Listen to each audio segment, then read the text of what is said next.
taxes, inflation, and the breakdown of the family are causing us to fall behind. We have the lowest net worth in the United States, and I'm sure those numbers cross the border as well. Some people get the disability tax credit and they don't open the registered disability savings plan, and that's where the government puts in all the money of grants and bonds for a person with a disability who has done all the steps. Some people don't do all the steps. Good morning, everybody. It's Dr. Vibe here, host and producer of the award-winning Dr. Vibe Show, the home of Epic Conversations, and I'm the host of Epic Conversations. 2018 Innovation Award winner, 2020 Best Podcast News Award winner given out by the Canadian Ethnic Media Association. I also co-host and co-produce the only online show for dads, fathers, and male caregivers that is sponsored by Dove Men Plus Care. And since 2020, we reached out directly and indirectly to over 400,000 dads, fathers, and male caregivers around the world. And we did it again this year. For those who are, whenever you're watching this, we're broadcasting live on December 27th. So we're coming to the end of 2024. For those who celebrate this time of year, hope you've had a good holiday season. And, you know, if you're watching this live, hit the chat. Tell us where you chiming in from live. And how has your holiday season been? Would like to know. Inquiring minds, Dr. Vibe's mind, alleged mind would like to know. So my co-host Ryan Knight, I don't know where he is. I know I've seen some messages from him, but I haven't heard from him. So hopefully he is doing okay. But we're going right now hand solo. But you know what? I've done over 5,000 of these things, so I can do another one. If I've done those before on my own, I can do these on my own. So few things. Let's start first. As always, please subscribe to the Dr. Vibe Show on YouTube and hit the notification button. We have passed 1,630 subscribers. Yes. We have that going on today, and I'm really happy about that. Now, if you haven't subscribed to the YouTube channel and you're out to it, what's holding you back? We'd love to get to 1,640. Maybe we can hit 1,640 before the end of 2024. That would be cool. That'd be cool. Also, like the Dr. Vibe Show on Facebook, LinkedIn, and Instagram. To advertise your business, product, or service on any of the platforms that I am on, please email me dr.vibe@thedrvibeshow.com. Also, join the Morning Vibe Discord group. If you want to do that, email me at dr.vibe@thedrvibeshow.com. And then finally, Indie Soup Media. That is the platform that is powered by our good friend Dr. Tachi out of Fort Lauderdale, Florida. I never know, it always keeps on going up. So let's just say around 30 independent content creators. This guy is one of them. So a lot of the programs that I do live, edited versions are on that platform. Actually, the Indie Soup Media TV is not doing any broadcasting. I was talking to Dr. Tachi yesterday till probably about mid-February. Now, you can go on the YouTube channel and watch replays, but live broadcasting is not happening. The season is done. So, but you can watch replays on the platform not while I'm on. No, I'd like you to be watching me because I'm live right now. But yes, so over 22,000 YouTube subscribers, which is wonderful. All right, let's see what else we got going on today. So let's take this off, and let's take this off, and let's bring this to the stage. Take that off, and take that off. So what is this? Let me tell you. I will tell you what this is all about. Frequency Event Promotions presents Network Mixer 4.0 Roadside Edition on Wednesday, January 15th from 6:30 to 9:30 p.m. It's going to be at 245 Eglinton Avenue East in Toronto. I think it's called like Uptown Toronto, Upper Midtown, something like that. And the nearest major intersection is Mount Pleasant Road and Eglinton Avenue in Toronto. Special guest appearance by Chris Beth Cowie, who is a sales and e-commerce specialist, and she also runs her own organization called Empower 4X. The Network Mixer target audience is exclusive for entrepreneurs in their first first 5 years of business, which is probably most of the entrepreneurs out there, which is interesting. Just put in the chat, do you know any entrepreneurs that have been in business for more than 5 years? Be interesting.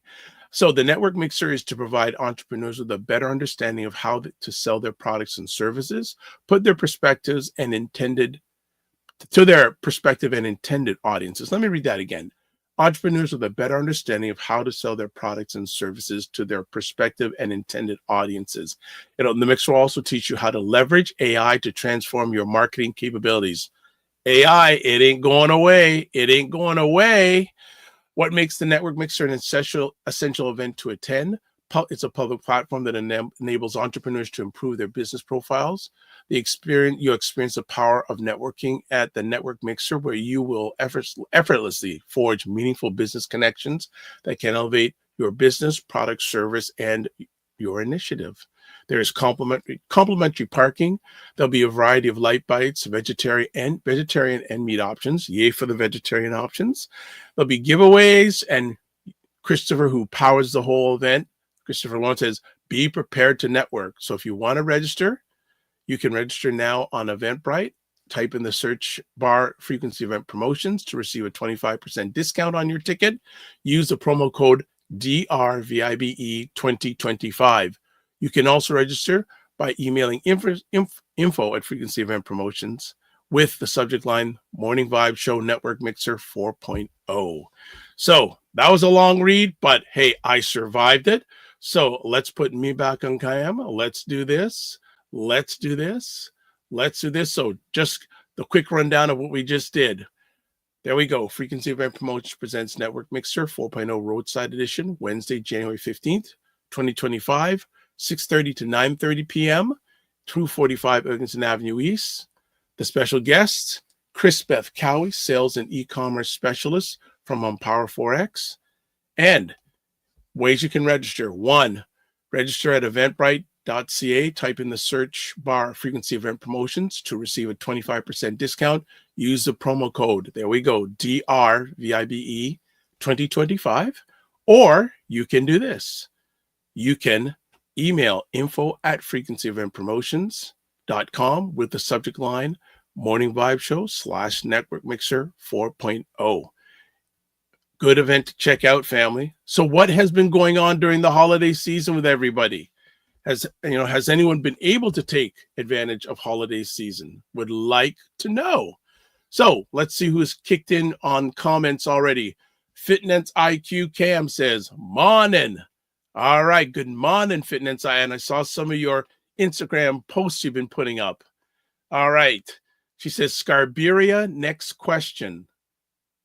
Again, I don't know what that means, so you got to give me some more context. She says, LOL, how come you were never where him day? Yeah, I don't know what you're talking about. You've got to give me more context. Never know. JJ Mars, good morning and happy holidays. How are things down in Colorado?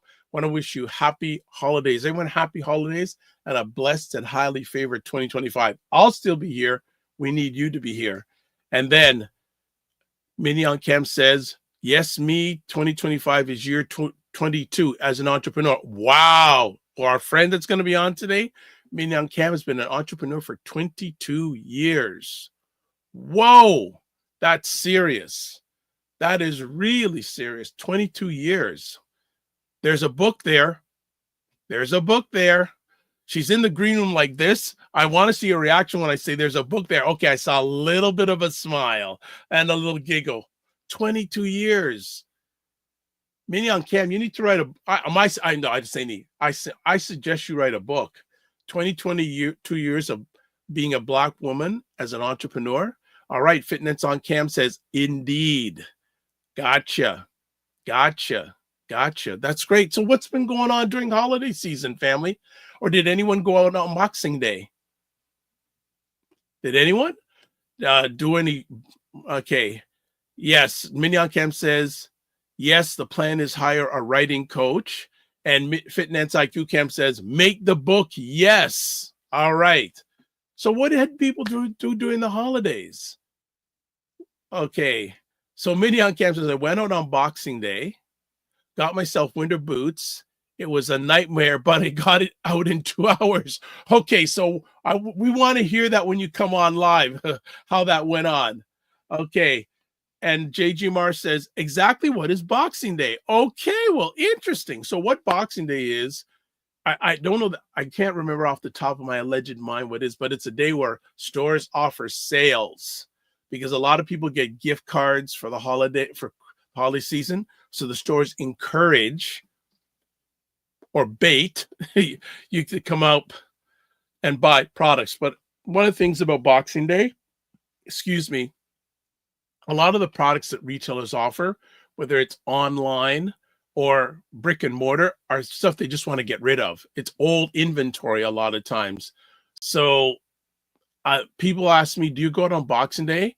No, because I do my research and I can get good offers during the year, knowing what I want. And a lot of times people buy things on Boxing Day. Do they end up using them? I don't know. Okay. Fitness IQ says nothing but scanned. I don't know what you're talking about. Okay. Minnie on Camp says, someone told me as a kid that Boxing Day is when you unbox your presents from Christmas. That may be it. Maybe I'll take a look and do some quick research during the break on the history of Boxing Day. All right.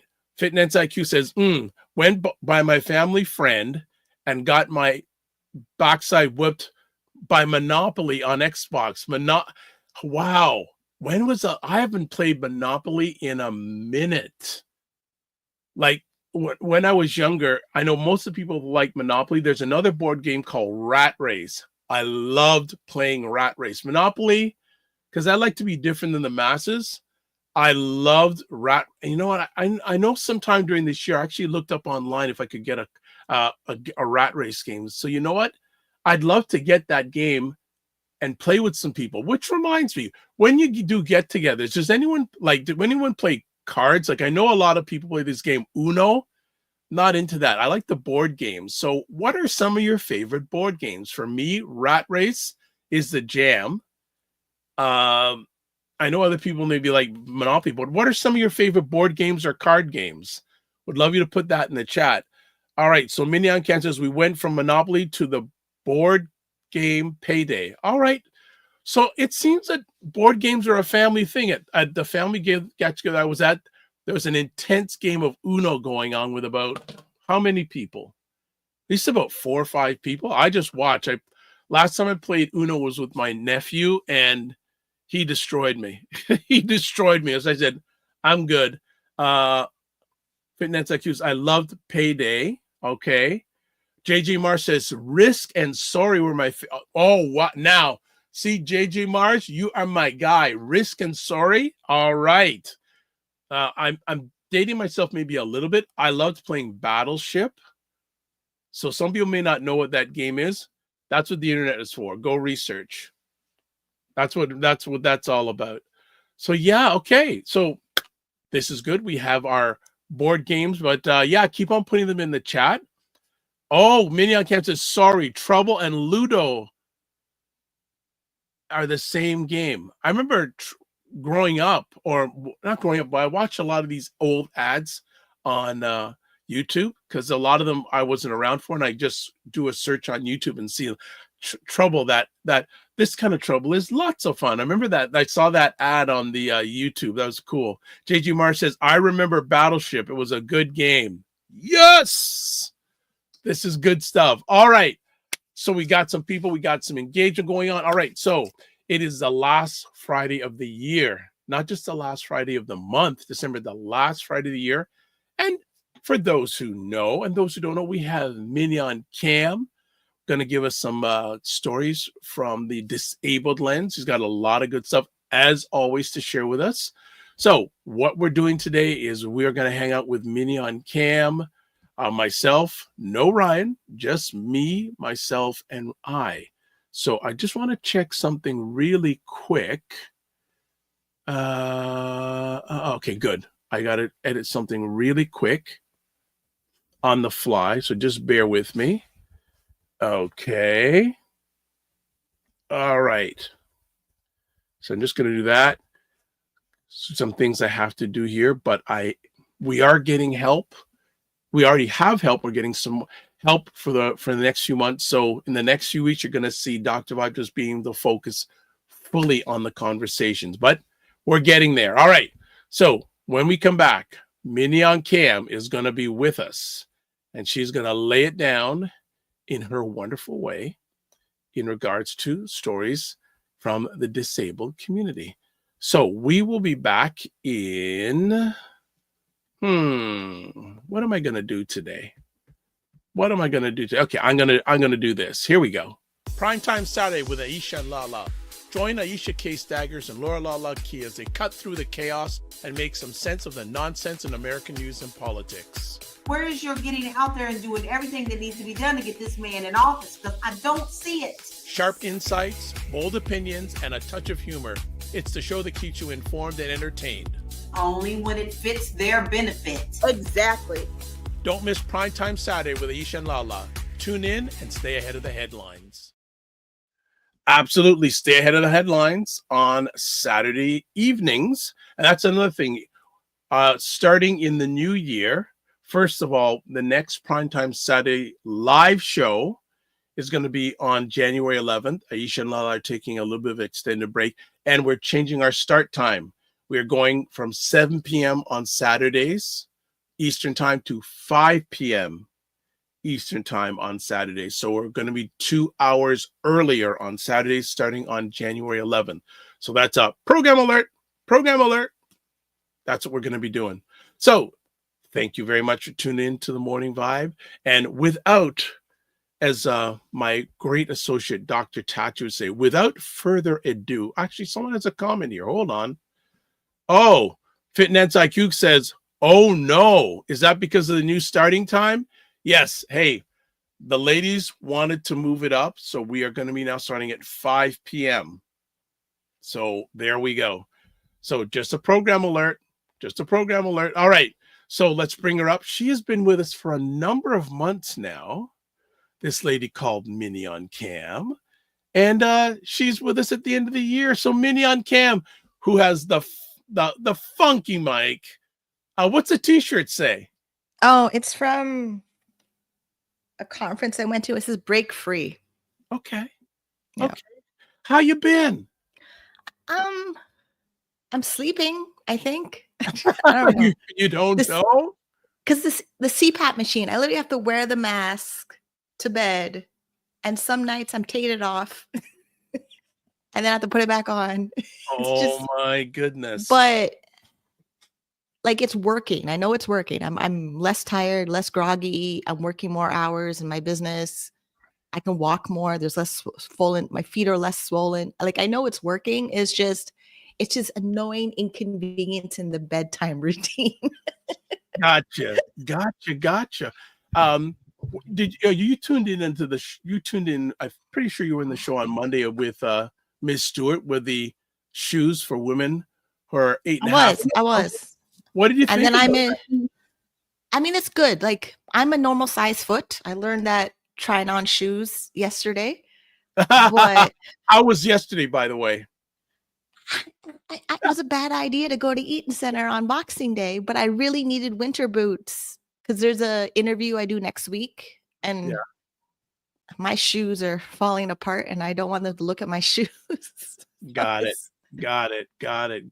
Oh, but wow. the whole I like going in on boxing. Like there's a lot of people in Eaton Center, so it was like, okay, don't go to the food court, don't go here. Only go to this washroom, like because I go there on a day when it's old people do their 10,000 steps in the mall at 10 o'clock in the morning. Oh wow! So I know where to maneuver in the Eaton Center for stuff. Like I knew I was going to Skechers, then I went to Softmac, then I went to Sports Check, and I tried on 4 shoes, 3 of them at Sports Check, the same shoes in 3 different sizes, and the same price as Softmac and Sports Check. So I wasn't getting a deal on what I wanted. Like, because I plus the shoes and Skechers, I looked at them online to hope they were in store to try them on. But the shoe I wanted wasn't there. But my backup shoe was there, but not in my size. And then how busy it was to sit down and try shoes and Skechers. I'm between the Asian couple from Hong Kong. And they're married, and you know they're married the way they're bickering with each other of trying on shoes. It was so ridiculous. Why didn't you have your phone video camera? I would have loved to have seen that. That's like a because comedy. when I don't need my phone for every moment. Like my mom now she went to London and she went to Ghana and she's sending me pictures every 2 minutes on her WhatsApp. I had to tell her, I don't need to know every second of you in a country that I'm not with you for Christmas. Like for me, it's better if the animation of me retelling the story than, oh, here are the pictures of something that you weren't there. There's still context you're missing of not being there. Like as much as I could recreate being in Skechers with these two Asian people arguing about shoes.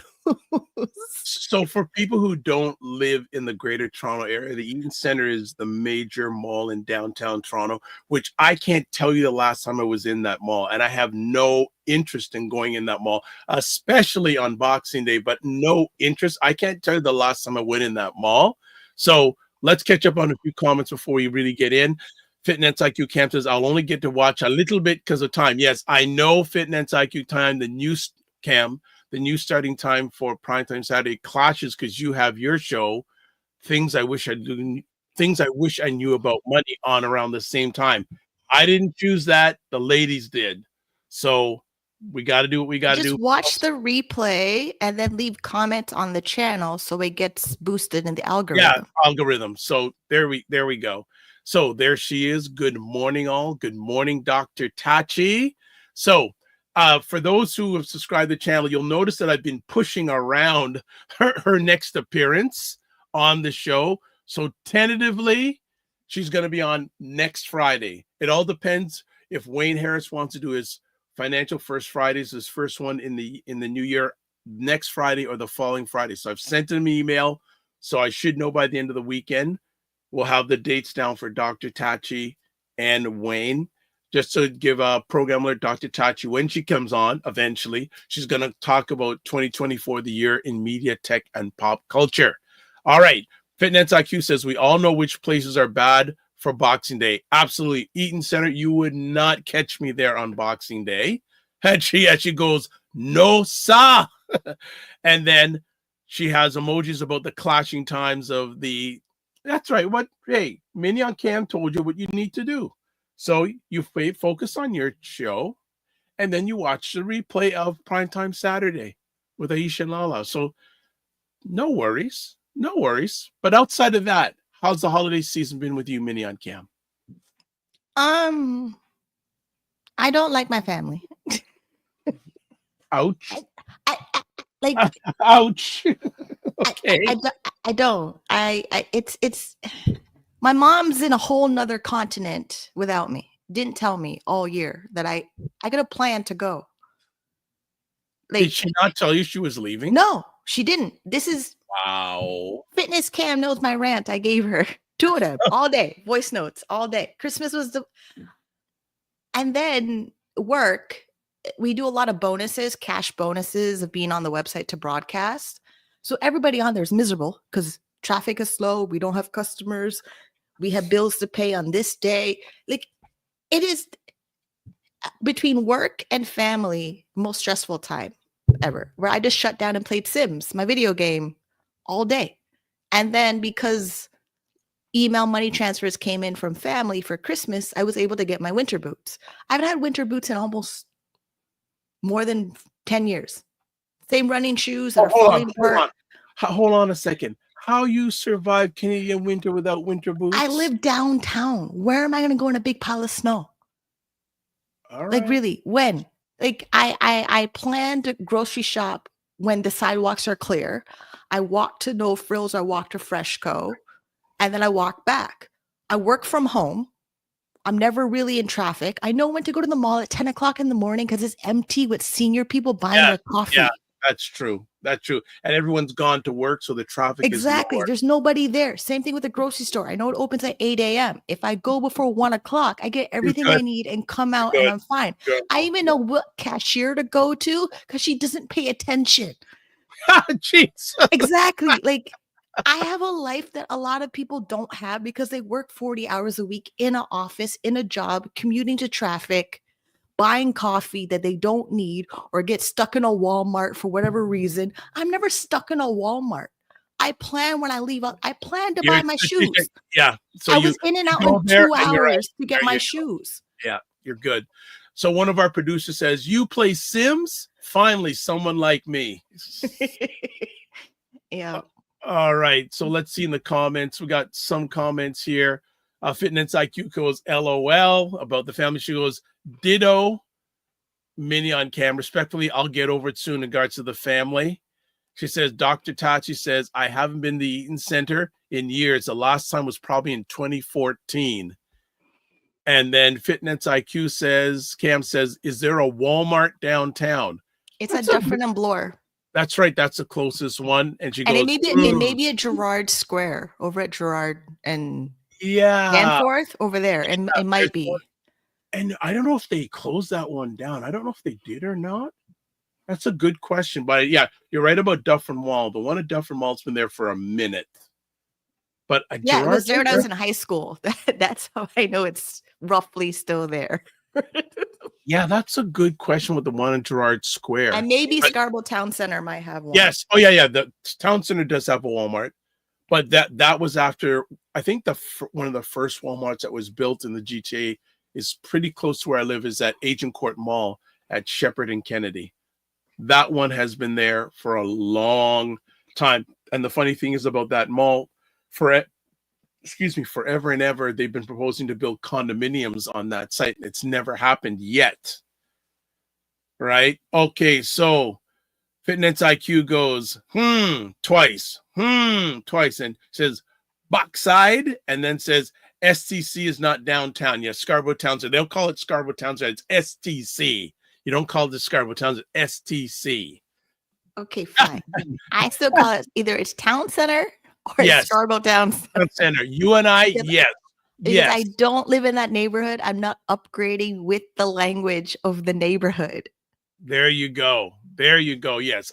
We like, and just like me, people say Scarborough, I say Scarborough because I've lived here long enough. Thank you very much. Scarborough. Get it? And Dr. Tachi goes, Walmart. She doesn't shop at Walmart. And then Fitness IQ says, true, I normally call it Town Center. Yes. And Dr. Tachi, her and I have had chats this week. She does not shop at Walmart because they don't support DEI. So she does not shop there. And then Fitness IQ says, but then I go to the Pickering Town Center.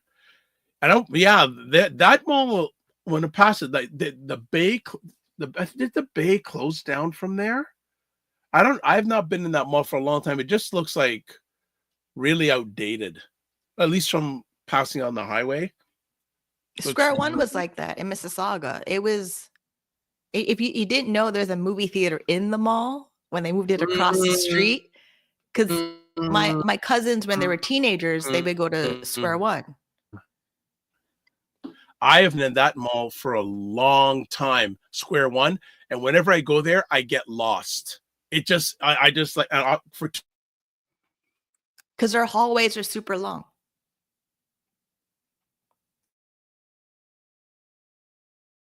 Two reasons. One, it's so big, and okay, we had a little technical challenge there. So Fitness IQ Cam says, no, the Bay is still there.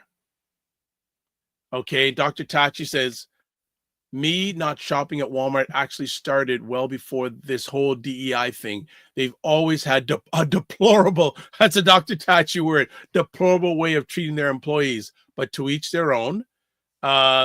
Fitness IQ says, no, the mall is not bad. So I think she's talking about Pickering Town Center. And then Fitness IQ says to Dr. Tachi, understood. All right. So we're caught up. Like the comments. And I learned about yesterday with shopping. It was funner when I was a teenager. It's not as an adult. You just made a new word up. You're like Dr. Tachi, funner. If my dad was here, he'd say, what kind of word you use? You say more fun. No, it's funner. And cleaner. It's that's Cleaner's a word, yes, but funner? I don't yes. think funner's a word. Funner in is the a English word. dictionary. Ask a bunch of 5-year-olds and 6-year-olds. Funner is a word. So, Dr. Tachi, do we get your approval? Because you are the linguistic queen. Is funner okay to use? Funner? Say in the comments. Funner. All right. So we're having too much fun here. I like having fun. Okay, but let's flip the script a little bit. So, as always, you have some different conversation topics you want to share with us. So let's bring this first one up. The Feed Hunger Report 2024. And I'm going to bring it up. So I've done a little bit of prep time before we came on the screen. So let's do this. All right. Food Hunger Report called Unraveling at the Seams. Give us a little background on this report. Okay. So when I posted it in our notes, I skimmed it and I didn't look at it since. Okay. Well, okay. Well, I can. Go ahead. It's mostly because the year for people with disability and people that are low income, seniors, new immigrants, they are in a state of despair. Because it almost triggered me that I didn't want to do the show anymore, how bad it is. Because I can't, it's hard for me to find a stable, successful person with a disability who's just living their life, working, making sure that their future is taken care of. There's just so many that are hungry, starving, homeless. Like even the TTC yesterday when I went out, it smells like death. It is horrible. And it's literally a smell that punches you in the face. Where there's certain sections of the subway that are just so empty because nobody is standing there because of the smell. I literally had to come off the subway, go on the next train. Like I literally delayed coming home because of the smell. I haven't been on a subway in so many years. And it's because they let unhoused people stay in the subways or the buses as temporary shelters, but it's not actually temporary. It's permanent. It's kind of permanent. Same thing with all the tents they have at Allen Garden or whatever park is near you. There's just people living in tents. And then they're spending millions of dollars to destroy these tents instead of spending that money to buy them housing or build some tiny house in the parks that they're living in. Okay. So I'm going to just read the executive summary from this report. In 2023-24, over 1 million individuals access a food bank in Ontario, visiting almost 7.7 million times. There is a greater than that is greater than the entire population of the province of Nova Scotia, and it means that 1 in 6 Ontarians have no choice but to turn to a charity to feed themselves and their families. While food bank use has been on the rise in our province here in Ontario for 8 consecutive years, this is the second year that food banks have experienced an unprecedented surge in demand. In the last 2 years alone, the number of unique individuals accessing food banks has increased by 73%, nearly triple the jump seen in 2 years after the 2008 recession. Unfortunately, this trend does not appear to be improving. Based on early data, food bank use is projected to rise an additional 24% over the coming year. With this rapid surge in demand, while this rapid surge in demand is new, many of the drivers of food bank use have remained the same for years. Insufficient income is a key driver of food bank visits, with 24% of food bank visitors citing employment and 60% citing Ontario Works, OW, or the Ontario Disability Support Program, ODSP, as their primary source of income. Unaffordable housing also persists as a driver of food bank use, with 80% increase in the number of renters accessing food banks since 2019-2020. So based on just that, reading that executive summary, it's not getting any better for your community, is it? No, I did my rant explained that in detail. So this is why I sound angry a lot when I'm talking. Yeah, it's just not getting any better at all. this is getting worse, right?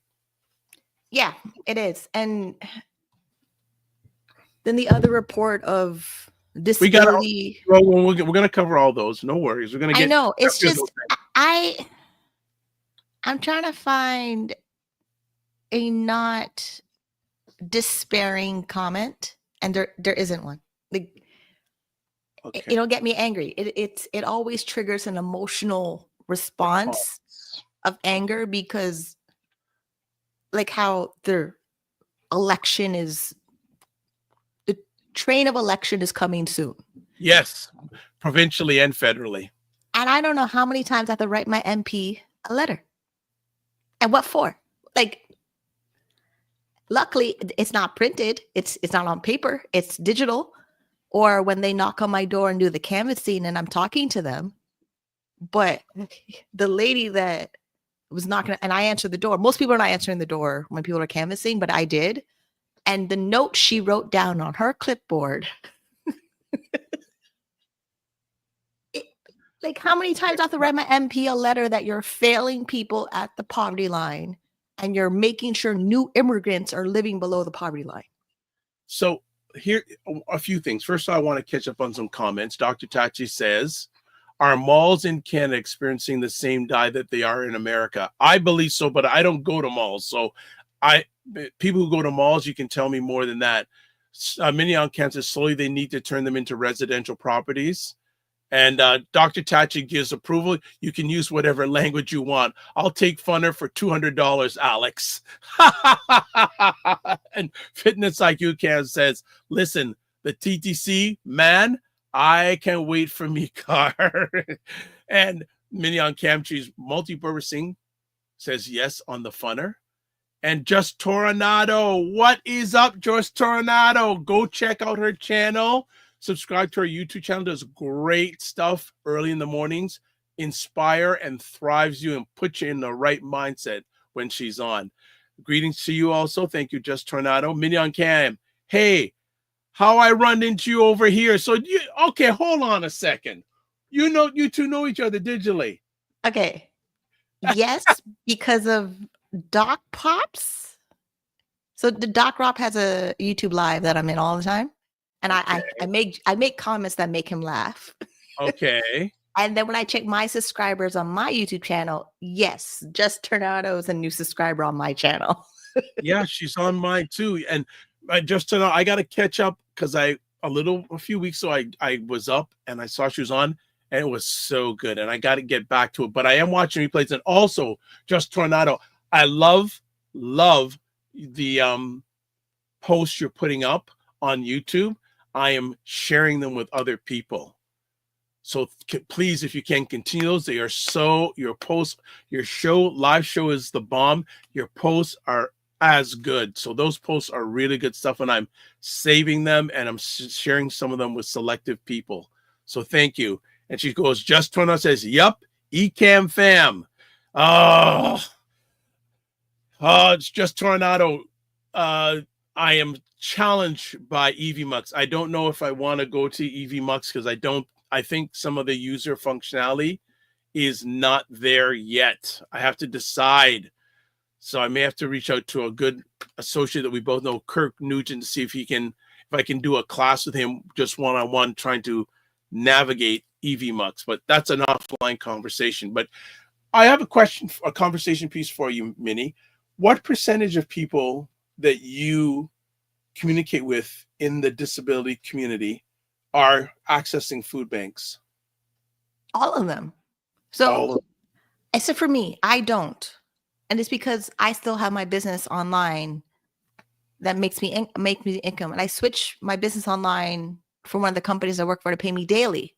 So every time I make a certain amount of money every day, it'll pay out and it's US dollars and I make my Canadian dollars. But when I attend any of the disability events, it's a high number of people that access food banks. Like, and even the notes that we had Independence Day for Disability, December 3rd, where the title, the theme they wanted should have been uplifting, should have been sustainable, should have been all these positive things. But the presentation was completely the opposite. It was completely negative, completely despair, completely victim mentality, completely, oh, I'm waiting for the government to come save me. And luckily the Black disabled community, they were actually empowered. I don't know if because it's built in our DNA, but it was a completely different environment of, yes, we have these challenges, but we're not going to let them stop us. We're going to move forward. We're going to band together. We're going to come up. Like, something about, it's a race thing. Anybody I met that's not BIPOC, they are just this victim despair pity party that I want to slap them.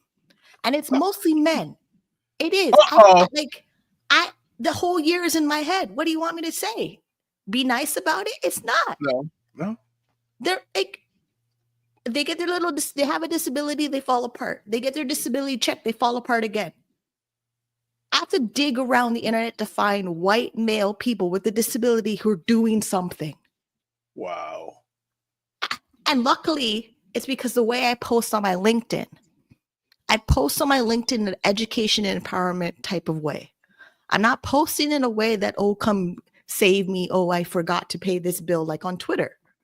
If you go on Twitter, everyone is doing their GoFundMe, PayPal donation. I forgot this bill. I can't make it to the end of the month, over and over again. Right. And then on there's one Twitter post from a Black male that's the same thing.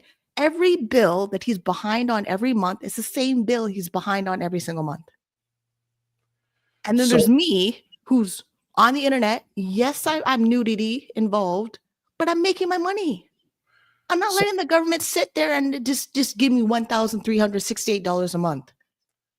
So are you saying and let me just get this correct and correct me if I'm wrong.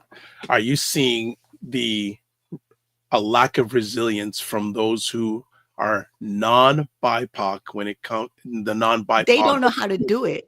It's not built in their They have no idea what it is to pick themselves up, regardless of their circumstances, and move forward at all.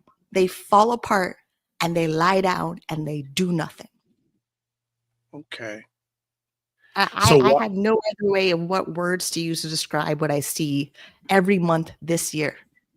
Okay, so then let's go a little bit deeper. Why do you feel there's a lack of resiliency from the non-BIPOC marketplace?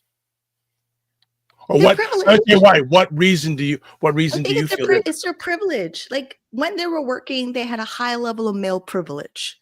Then they become disabled. They lose that privilege. Yeah. And they don't know how to reinvent themselves, their identity at all. Because the Serona V, he has cerebral palsy. He sells an online course for $4,500 US. Wow. He doesn't speak. He doesn't write. He is a spokesperson that does the sales pages for him in his funnel online. Okay. Run by a former Power Ranger who used to be in the Power Ranger series. Okay. Somehow he figured it out, how to do it for himself. And then when I look at his name, the way his name is spelled, he may be in the Muslim category. But everyone else that I talk to in disability groups, yeah, they whine and complain. And they're like, oh, they should do this and they should do that. And I'm like, they're not going to do anything. So if they're not going to do anything, what are you going to do? And they go silent. Okay, so then let's flip it to the other side. What do you feel are the causes or reasons for those in the BIPOC community to be resilient? Culturally, our family doesn't let us sit down and do nothing. Like at all. We're literally not allowed to sit down and put our feet up just because we're sick. Like the minute they think we're better, they want us working. Like it's in my grandma. When I talk to her, like my grandmother didn't know in the summer when I went to go visit her, my feet were swollen so bad that I couldn't walk down her stairs. And when I told her, she's like, "How come you didn't tell me?" I go, "What's the purpose of me telling you? You're going to tell me I'm fine." Like she got a recap of my whole health history this year that she doesn't know about. Then goes on, oh, I don't know anybody in our family who has your condition. It just must be you because you're a Canadian. Like she's looking for a Canadian reason why I might have a disability. Right. Instead of I have a disability and it could be in the family. And because we don't talk about medical histories, we don't know what's wrong in our family. Like if I have something that's genetic, that's passed on generation, nobody's going to say anything because we don't say anything. And I get it. It's because a certain generation of us, we came from slavery. So we couldn't have a rest day. We couldn't have a sick day. We couldn't just lie down. And when Southern people said they had the vapors, we couldn't do that. Like how we push out the baby and go back into the plantation and keep working for the rest of the day. It's built into our DNA. I know it's built in our DNA, but because now that we colonialize ourselves and we migrated and we mished up together, we're not accepting our challenges at all. Okay. Just Tornado says, define this term for me. You all saying BIPOC. Do you want me to? You can define it. So BIPOC is Black, Indigenous, people of color. There we go. There you go. Yes. And there you go. I'll make sure I got everybody. No problem. And Fitness IQ Cam says, must because you're Canadian is a wild statement. I don't know what she means by that. Oh, my grandmother and stuff she says. Like, Okay. it's the level of, yeah, like, and then the stats, more Canadians have multiple sclerosis. And then Americans, when I do Black MS Summit, the Black more of the Black people in the US have multiple sclerosis, which would mean the Black Canadians, they have it too, but they're not talking about it or they're not recording it. Like I have to go to the Americans to do a MS Summit on my condition that I'm diagnosed for. In Canada, that's not that far away. Okay. And MS Canada won't have a Black BIPOC chapter for some reason. And I'm not really interested in what reason is that? Because our experiences are different. Our stats are different. The way our disease progresses with multiple sclerosis is different. Like the most of the stats is men and then women, all white.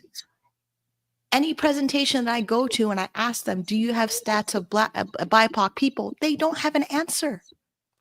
So MS Canada runs the whole country for multiple sclerosis, and they don't actually acknowledge our diversity at all.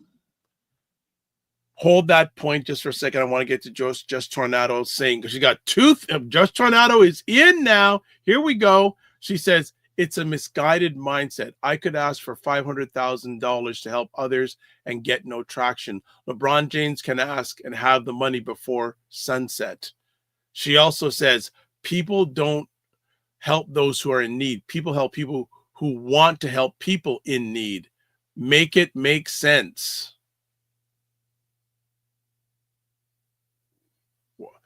Interesting.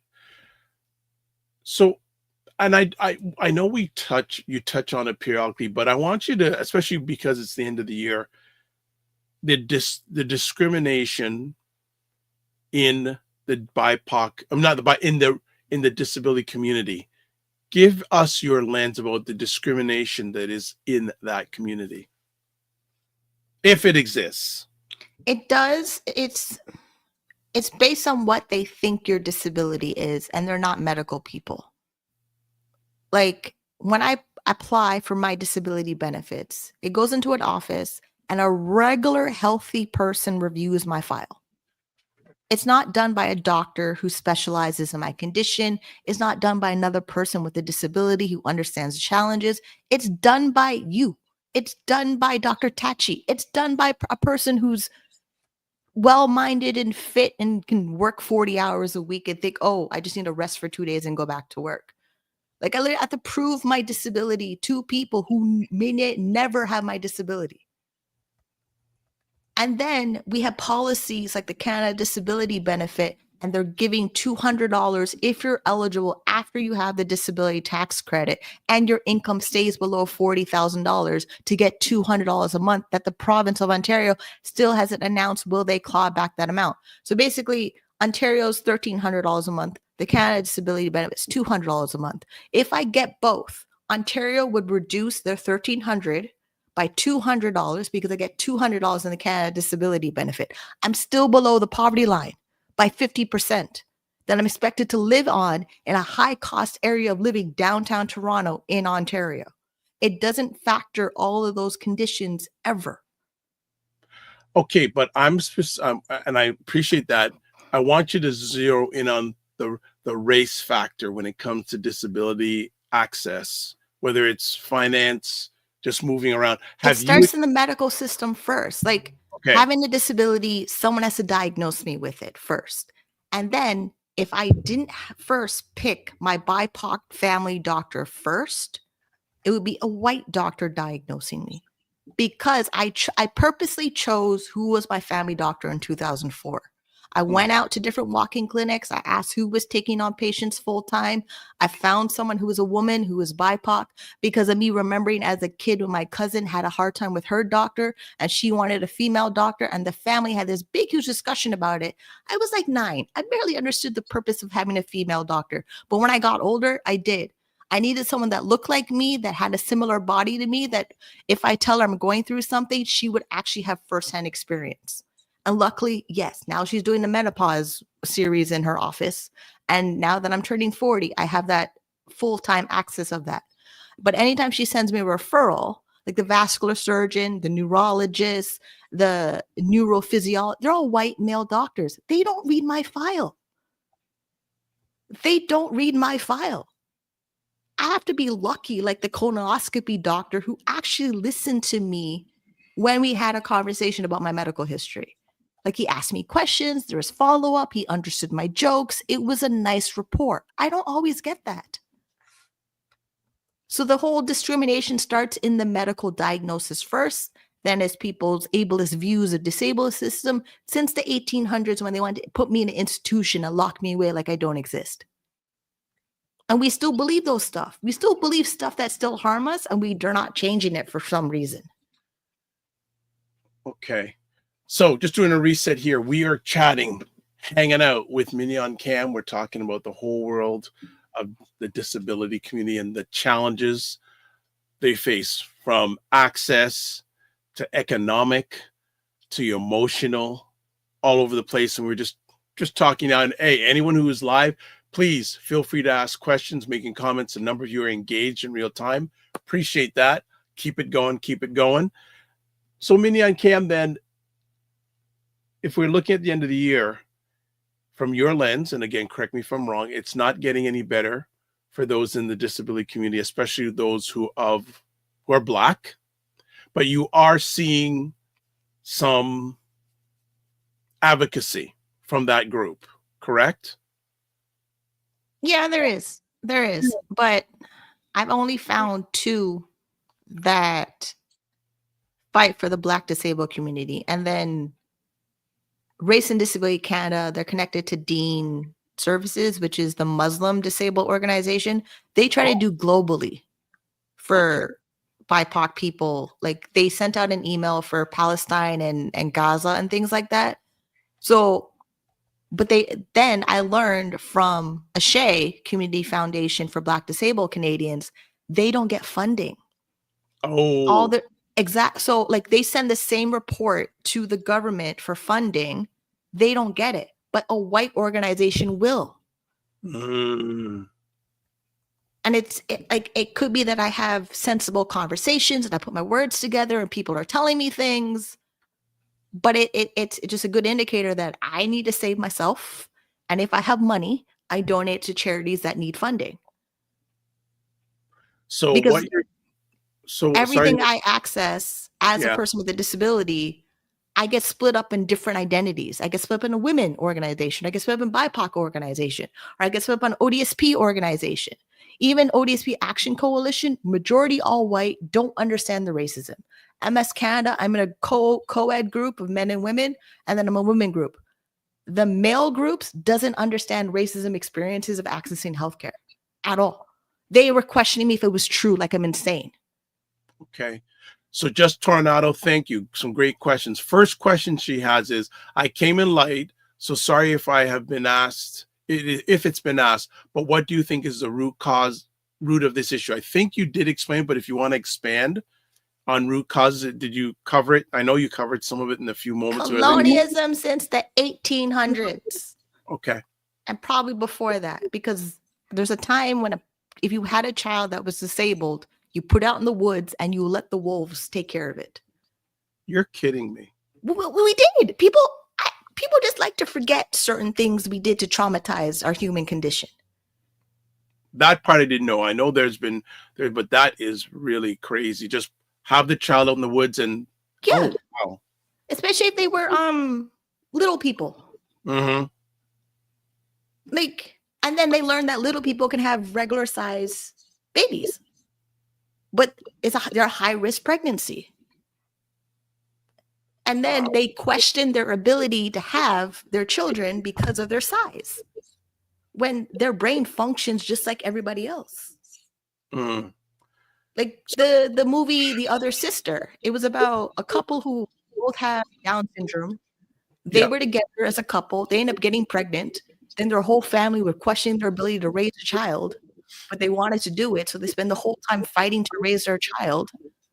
Like CAS does a lot of damage to people with disability because they don't believe they can take care of us, when ODSP is $1,368 a month for a single person. And it's barely $2,000 if you have a child. And you're expected to live on that your entire life as being disabled.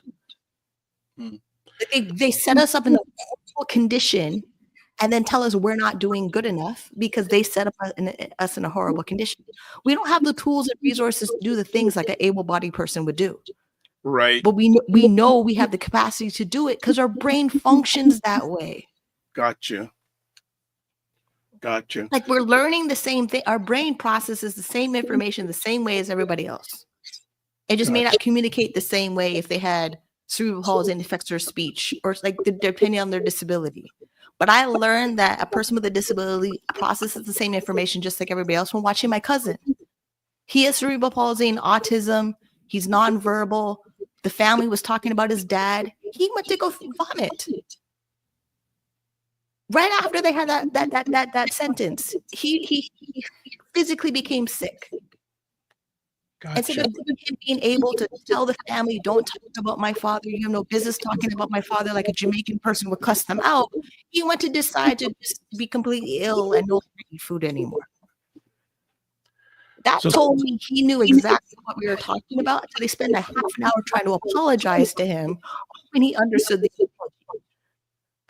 So just some more comments here. Dr. Tati says, hey, Just Tornado. Hey there. And also Fitness IQ says, Minnie, not the hand movements for little people. And she said, and she also had some emojis going, ah. I'm trying to find the right appropriate words. It's hard. Okay. So Just Tornado, and I think, again, you covered this. Is it colorization, lack of empathy, ignorance, non-understanding? What do you think? I don't think it's ignorance. This is a learned behavior for a very long time. Like, we're not the first generation of people. So, it's definitely not. It's a learned behavior, and we play dumb. I think some of us really play dumb. Because some conversations I have with people, and they're like, oh, really? That really happened to you? And I'm like, what bubble are you living in? Like, and for the people that can count how many people of color they know as friends or coworkers, or we're everywhere.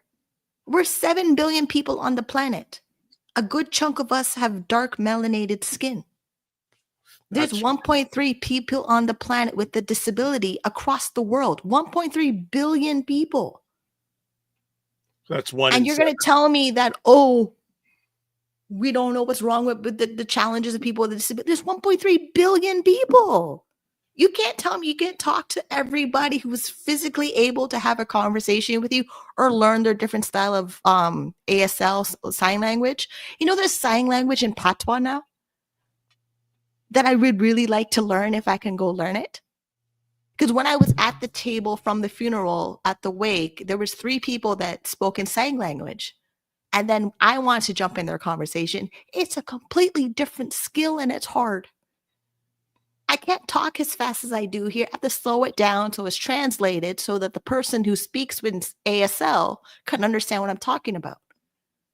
Gotcha. But that skill is not taught in public schools or private schools or college at all, unless you specialize in that degree or program or grew up with family that speak in ASL.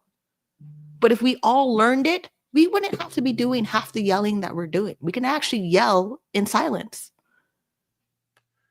So Just Tornado says, "Hey, Dr. Tachi," and then Destiny Savory says, "Morning. Good to see you, Destiny Savory. Long time no chat." Also, Dr. Tachi says, "Hey, Destiny." And Dr. Tachi says, "The treatment of people living with disabilities is still basically equivalent to being left out in the woods." Whoa. Good comment. Good. Would you disagree with that? No, not at all. No. And I have too much evidence that proves that to be true. So, wow. All right, so just do a reset here. We're speaking and sharing with Minnie on Cam about important stories impacting the disability community. We had a whole bunch of other things to talk about, but they can be safe because they ain't going away. We're on a good roll right here in regards to this. So there's different avenues my alleged mind wants to go down on, but let me put it this way first. What suggestions then would you make specifically for those who are Black, melanated in the disability community for 2025? the victim mentality. Like, a person that was on a panel this year, he's trying to, or they're trying to put together their documents to get the disability tax credit, and their family is delaying the process. I have another word for that, but it's probably not appropriate. The way they're just stopping the process. I messaged him on LinkedIn saying, if you're over the age of 18, you need to find a way of getting your documents for yourself to get your disability tax credit and have your family miss out on the caregiver tax credits from the benefit. Like, the way the Canada Disability Benefit is set up and the disability tax credit set up, there's a caregiver benefit that reduces the person who's taking care of the person with a disability income taxes. It's a big amount of money. And for my family who complains, oh, they make so much money and they pay so much taxes, and there's me with a disability who has a disability tax credit, all they had to do was sign the paperwork, choose which parent would take the caregiver credit to lower their income taxes. They couldn't do it. They literally, and then I have a deadline to fill out the form. I literally had to sign a different paper to say that we don't want the caregiver tax credit because my parents couldn't agree who would take the credit on their taxes. And now I see it happening to people in the BIPOC community where they want to fill out the form. They know they filled the form. They know the benefits of filling out the form. Like, they're in college. Eventually, when they're finished college, they'll like to have a job and have their own income. And to do all those things on time, they have to leave their parents' nonsense behind. Like, okay, great. You don't acknowledge I have a disability. That's fine. The things in my body that I physically have to deal with, you don't want to deal with it. That's great. And when I choose not to be there for Christmas or Thanksgiving or New Year or some barbecue, I'm going to take care of myself.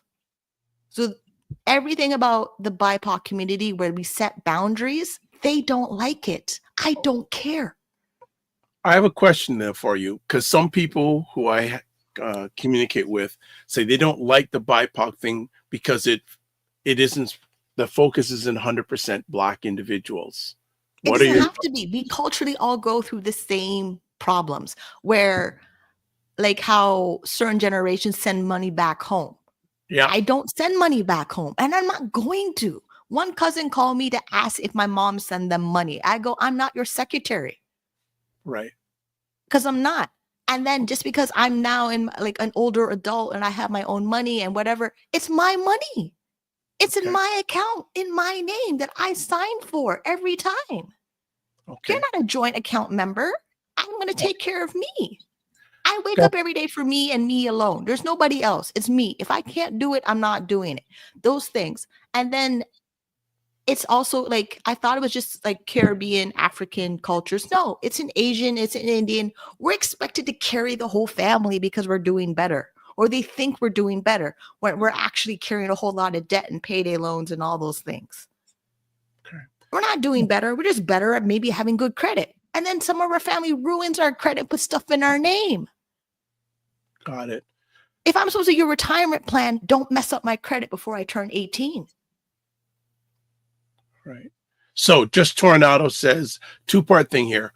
Are we narrowing ignorance down to arrogance because it's often about exposure?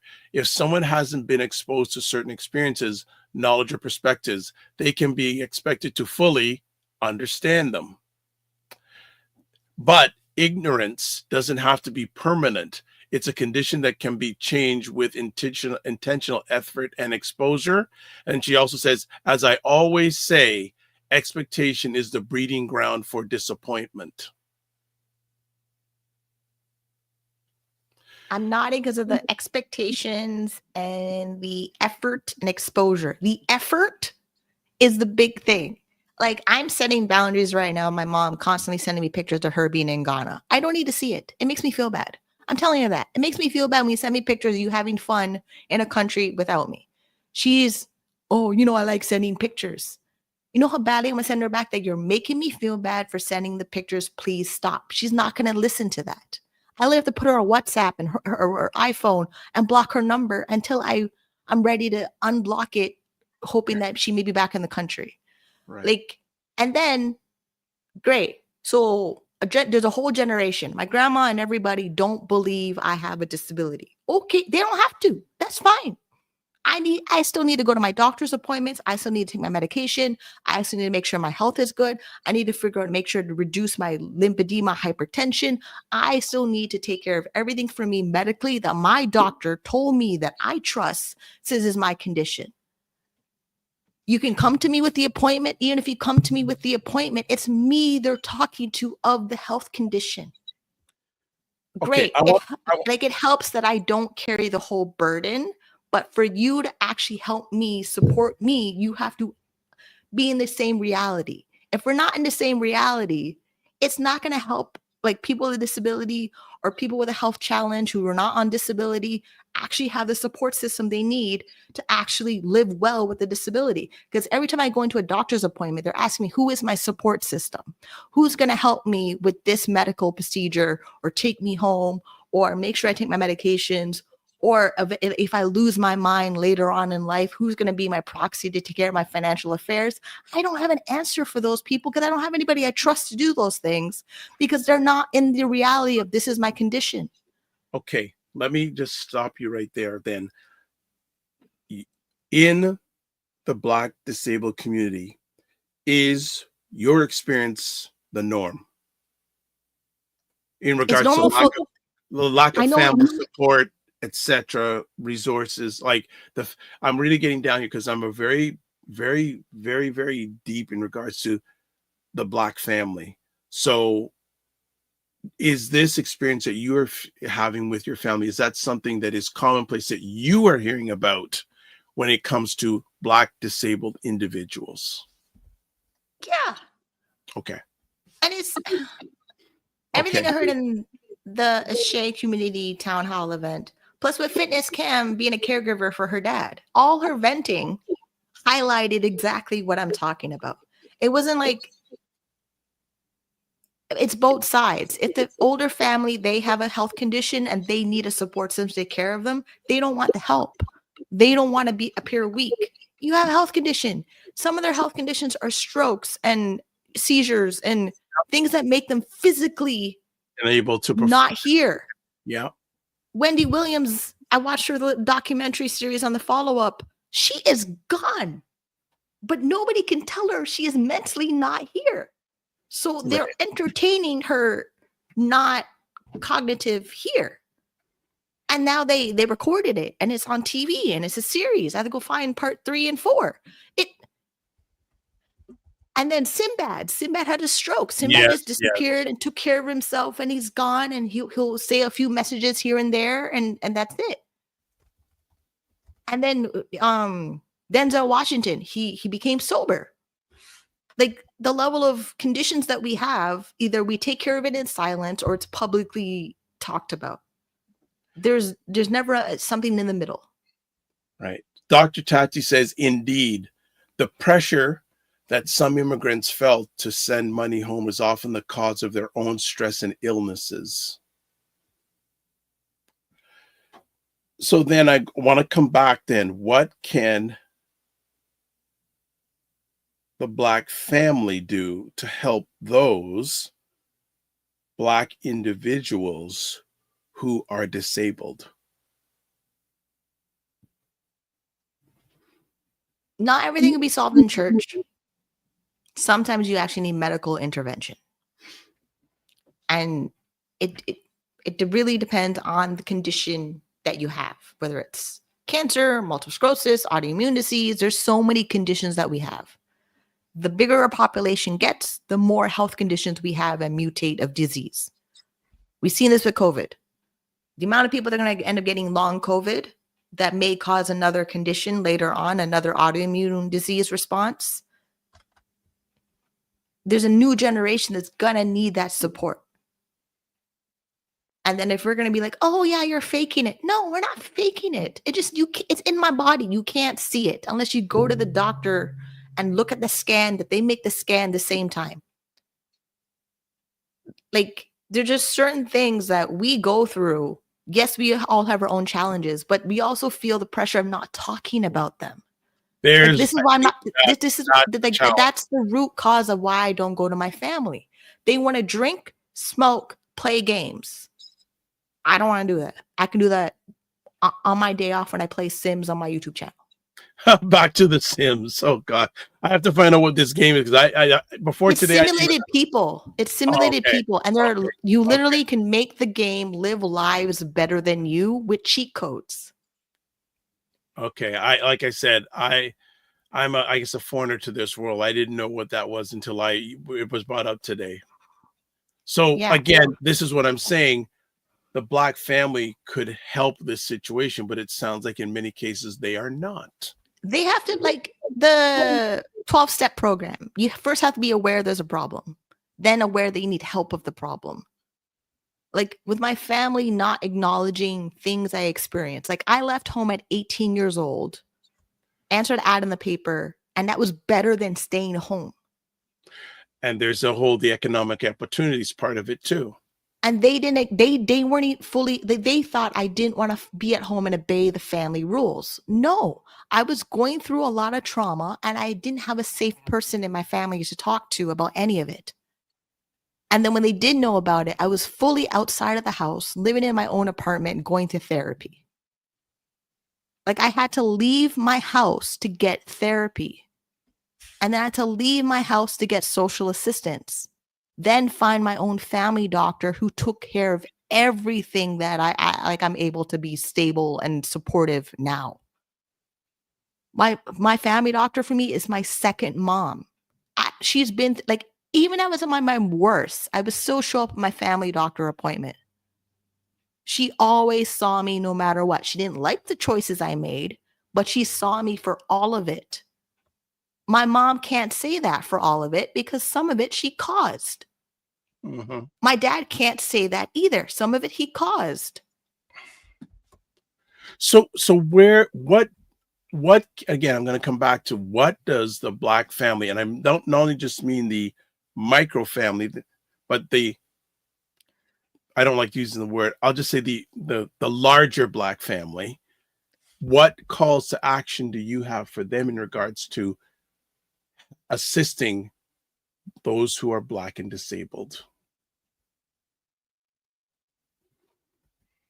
So like Shea Community Foundation, their event they did first week of December, that was multiple breakout rooms on Zoom with 20 to 30 people, all with a disability, all identified as Black, from across the country.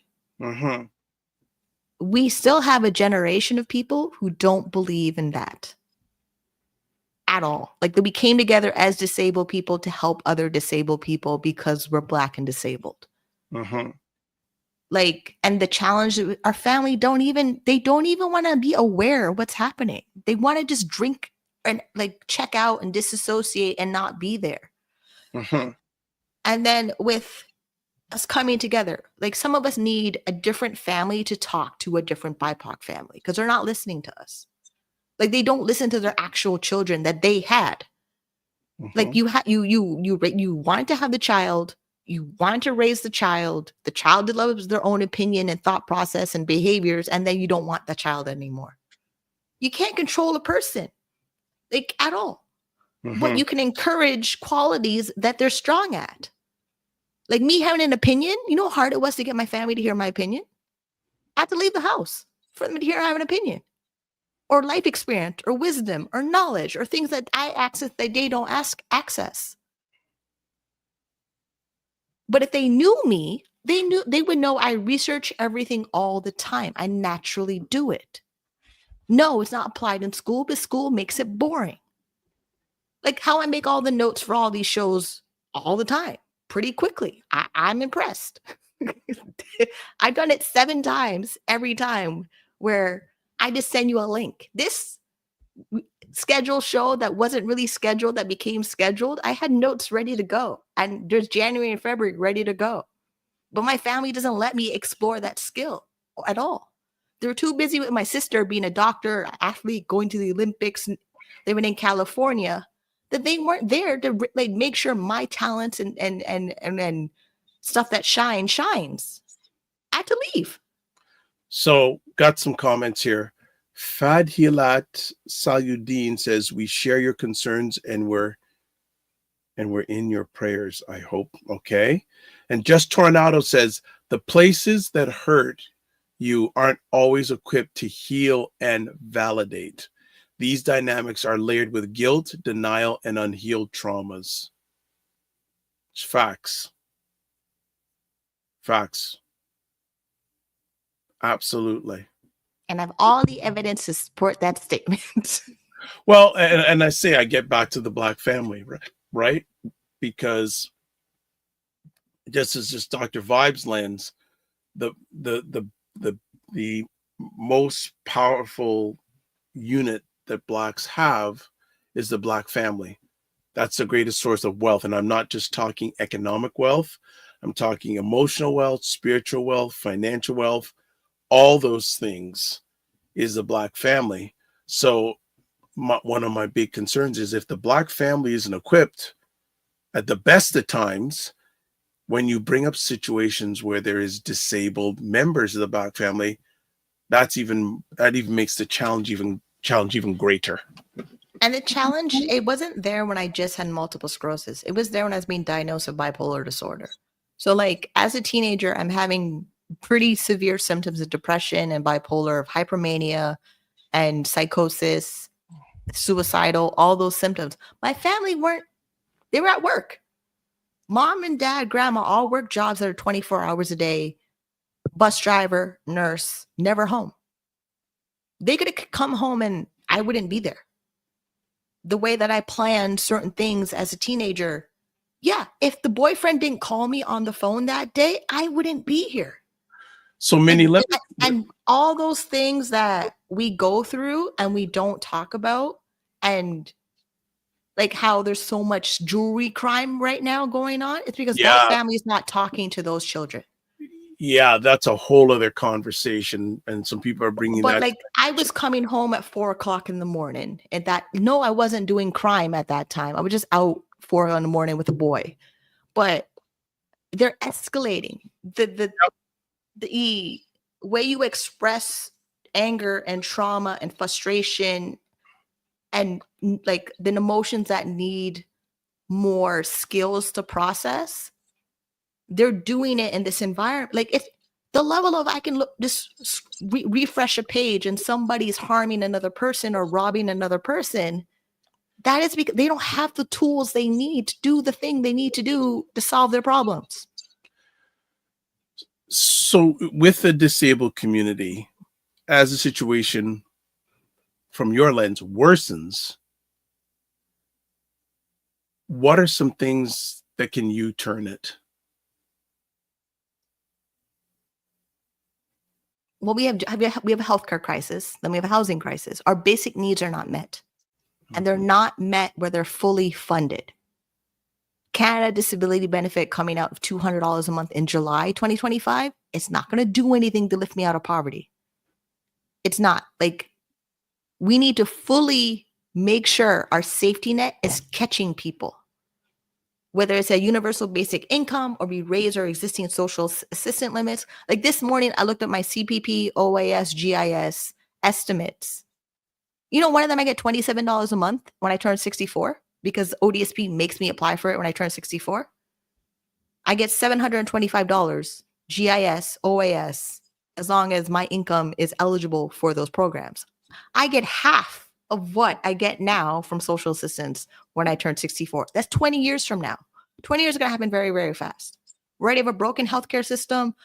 We keep having immigrants come into the country with all their babies. We are just piling on the bridge, and the bridge is falling apart. So then, and you're, from what I know about this situation, you're on the good end compared to what you've told me the majority. Yeah, I'm becoming too rich to be disabled and too poor to access higher income programs by like a few $1,000s. It's not like it's a big gap. I'm only above the line of low income services by like a couple $100,000, depending on what I need to access, whether it's ODSP, legal aid, CPP, OAS, GIS, government housing, every program that's out there that's supposed to be welfare-based program. I'm a little bit over the limit to access the programs by a couple $100s. So what happens when you make too much money? I literally can't access the low income programs, and I may be barely making it as middle class income because the way that my registered disability savings plan is being invested by me making sure I max out my contributions.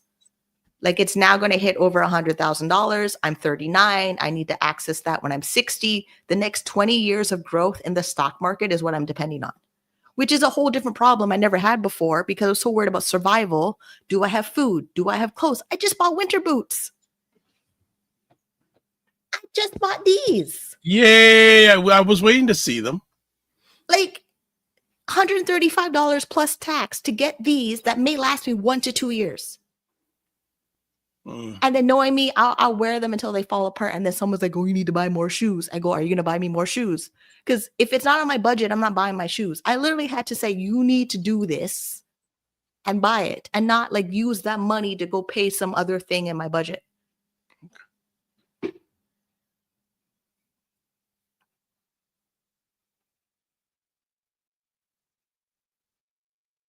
And that was the thing when I learned about lifting yourself out of poverty. It's actually a specific financial number if you look at all your numbers.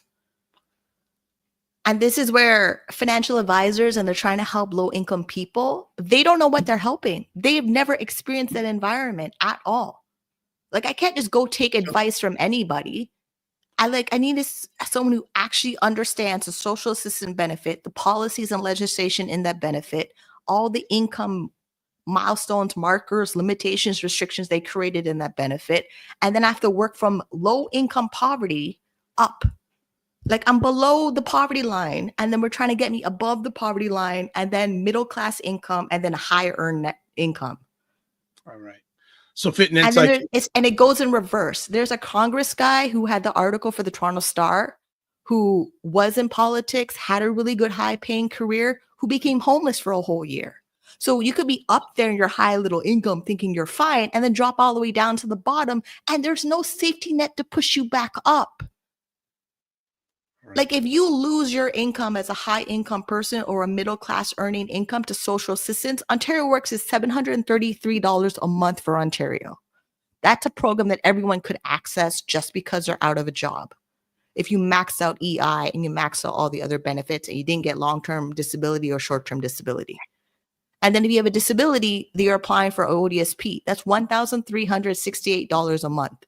But before, a year before, or 2 months before, you were making 6 figures or whatever high income you were making. And because something happened to you in your health condition or stressed out for work or whatever the reason was that you accessed disability, you get squished to the bottom as fast as a broken elevator. And I've seen it happen in my financial support group.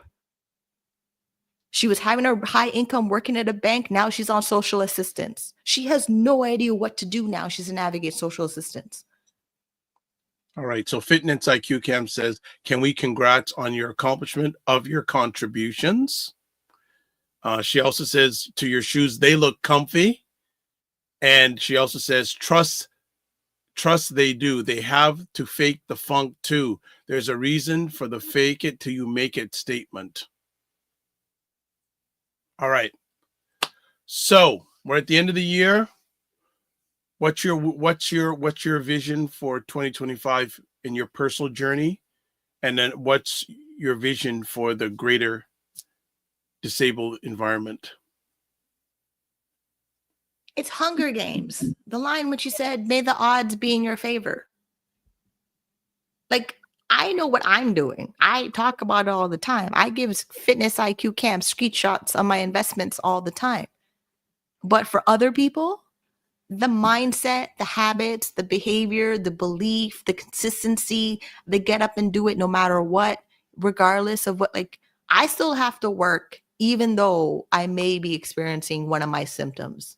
And then depending on my symptoms, like in May, I go to the psych ward, I do my evaluation, I come back, they tell me I'm on a waiting list, then we're waiting for the waiting list to remember I exist. Then if the waiting list doesn't remember I exist, I have to go back to my family doctor. I still have to do those things to make sure that I'm taking care of my health and my well-being. But I change my odds. A lot of people are not changing their odds. And not like the movie from A Knight's Tale, where he becomes a knight by faking to be a knight, and they let him be a knight. You have to literally change your entire circumstances to make things better, because the government's not going to do it. There's not a government saying any words that actually make you believe that they are here to take care of you. They're here to take care of themselves. They're not here to take care of me. Like, it's a direct thing. When I send these letters to my MP and my member of parliament and my next person in parliament, whoever's in office, I literally question their intentions of helping people, because they don't have any. Like, they fully don't have any. But they're bringing in more immigrants. Bringing in more immigrants is not helping the problem. We're creating another problem.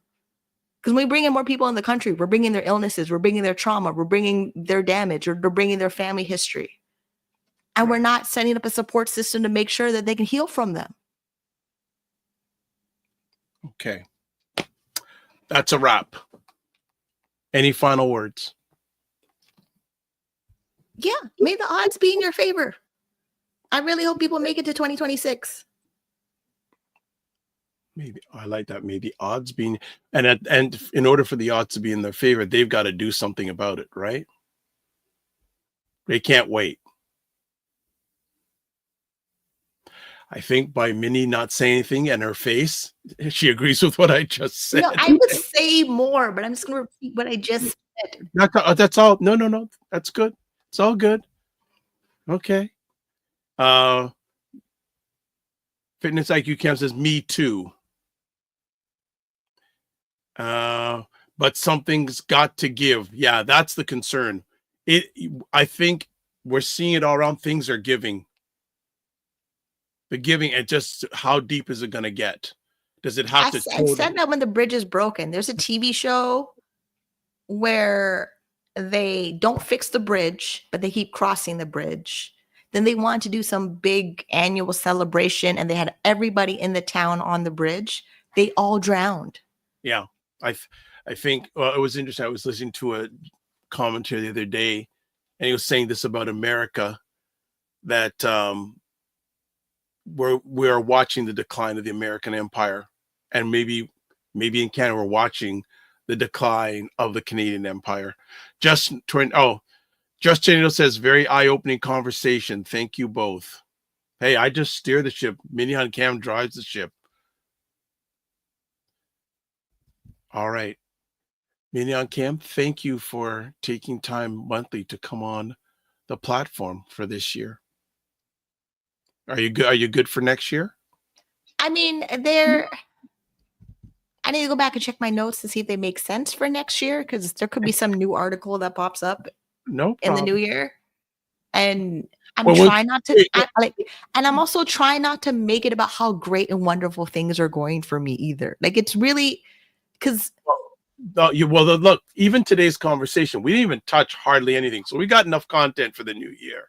Yeah, like all the other notes, there's stuff that we didn't touch. every note that I made has stuff we didn't talk about. But it's a very weird thing. Like I'm literally coming out of the mud to not be in the mud of living below the poverty line.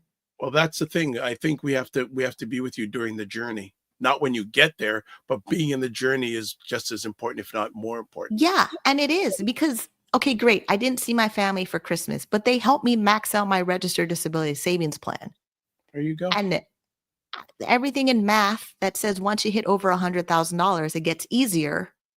I'm not exactly sure what to do with that information. So this is also where I'm surrounding myself with people who want to build investments. Because if I only focus on the disability groups that I've been participating this year, they will keep me below the poverty line like crabs in a bucket.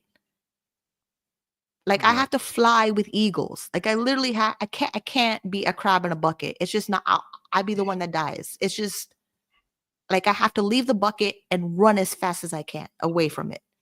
All right. And I don't know how, like, I know there's people out there like me that wanted to hear this information because it's there, but because they're stuck in their circumstances, they don't see the doorway out. And there is a way out. It's super frustrating where if I fall back, I'm worse off. Because like the government doesn't let you just fall back with your assets. They make you lower your assets below their limitations. So great. If I get past 100,000 and then I fall back for whatever reason, I have to lower it below $40,000. Like that, like it's a weird thing. I'm climbing up the mountain, and if they throw a boulder at me and I fall back, they want to keep me down there. And I'm Canadian. I live here. I'm born here. I'm raised here. I'm hatched here. Everything about my biochemical identity is Canadian. But the same country I live in and I'm born in doesn't really want me to succeed because I have a disability. And I'm doing it anyway. And a lot of people don't understand how that works. We're going to stop it right there. All right. So FitNet's IQ Camp says, see you next year. She also says, I'm sure I'll message both of you before the new year begins. She goes, join me Discord. Yeah, she has a Discord group. She goes, LOL. And then she says, we will be here. So don't have the boulder get you. There you go. Your partner in crime. Thank you. Her email address has been on the screen for a bit. It's also in the comments section on most of the platforms you're watching this live on the replay. What I'm going to say is this. Thank you. Looking forward to the new year. Also, just don't manage your time, manage your energy. Remember to give yourself grace. Don't cause too much trouble with FitNet's IQ Cam. One of the things I'm hoping for in 2025 is both of you finally meet. Because I don't want another year, because I keep on asking her, when are you two going to meet? What is going on with that? Do I have to be there physically? Do I have to be the person that makes it happen? Yes, I can see by your face. All right. It would help. Like if you just sent me the Uber gift card and I just tap the address and go, that would make life so much easier. Why don't I take her downtown and we go somewhere downtown? Yes, and she's claiming she won't drive, and then you're claiming you won't drive. So you both go into the same car together. I will make a rare trip to downtown Toronto to make that happen. Okay. You know, I'm not a big downtown, and probably this time of year is probably the best time to go. And she goes, oh, look at this. She goes, I know, right? And she goes, you drive downtown? Bah, ha, ha, ha, ha. Or maybe, so someone has to get downtown. So if I have to, maybe I'll break the cycle and go downtown for this reason. So maybe I'll chat with her and you in the next day or two and see if we can do it between now and the new year when it's somewhat quieter. Maybe me leaving town on an Uber, it costs me about $125. No, we're not going to do that. Then if I meet someone downtown, it's $2.10. No. I'm going to have to see if we can make that happen. So I'm going to let you go. The last thing I'm going to share with you is, if you're not making money, make history. Take care. see you in the new year. Well, probably chat with you sooner. And I've got to have to be the catalyst for this thing to happen because I'm getting tired of hearing you two chat all the time, but you don't meet. What's going on with that? And I know both you have your circumstances, especially her, but we know that story. We're not going to let it go here, but we'll make it happen. So thank you for taking the time. Be well and keep the faith. All right, there we go. So it looks like I'm going to have to maybe make a trip downtown Toronto. My goodness, what I do, what the things that I do. My goodness, I don't get it. So family, thank you so much for hanging out today. Lots of fun. Hope you enjoyed it. Hope you learned something. Was it? Don Cheadle. My mentor plays a clip by him, and he said that. And basically, I'm paraphrasing. When I do these things, I hope, I want one of three things to happen with you, the viewer. You either do something, say something, or think something. So if I can achieve, and when Ryan's here too, myself and Ryan can achieve one of those three things when you watch this or listen to this live on replay, we're good. All right. Let's do a close on this epic conversation, and we will be broadcasting live on Monday and next Friday. So we have another show before the end of the year, Monday. So, and I'm just waiting for Ryan. He has a guest, so we just have to post it on all the different platforms. So we do have someone on Monday. So let's do the rundown here. Okay, as always, subscribe to the Dr. Vibe Show on YouTube and hit the notification button if you haven't. And you're up to it, please do that. I'd love to have an end of 2024 present 1,640 subscribers. Let's see if that can happen. As always, to advertise your business product or service on the platform, email me, dr.vibe at the drvibeshow.com. Join the Discord group. Do ours before Fitness IQ Camp. She's way more popular than us. So do ours first. So email me, dr.vibe at the drvibeshow.com. And contact information. There is Ryan Oneil Knight. That's KNIGHT.com. He's also Ryan Oneil Knight on LinkedIn. Also Instagram at ryan.knight99. Email, work with me at ryanoneilknight.com. What else do we got going on? Do you want to get in contact with me? Maybe you do. There we go. Website, the drvibeshow.com. YouTube, Facebook, and LinkedIn, The Dr. Vibe Show. Instagram at The Dr. Vibe Show. X, drvibeshow. Email address, dr.vibe at the drvibeshow.com. And also on Blue Sky at drvibe.bsky.social. And scrolling along at the bottom, you can watch replays of the Dr. Vibe Show and the Morning Vibe Show at Dr. Vibe on YouTube, Facebook, and LinkedIn. Also, the Afro Caribbean Business Network on Facebook, and Ryan Oneil Knight, again, KNIGHT on YouTube. And we have one last comment. Let's see what's going on. She goes too live. Fitness IQ, you are more popular than me, so don't even go there. All right. So let's end off with this. Live your life as a dream. If you can dream it, you can make it. Sometimes you have to get small to get stronger. Block assumptions, then aim bigger, aim better, aim higher, aim wider. Love, faith, and respect. And as always, don't just manage your time, manage your energy. Remember to give yourself grace. And again, if you're not making money, make history. We'll see you.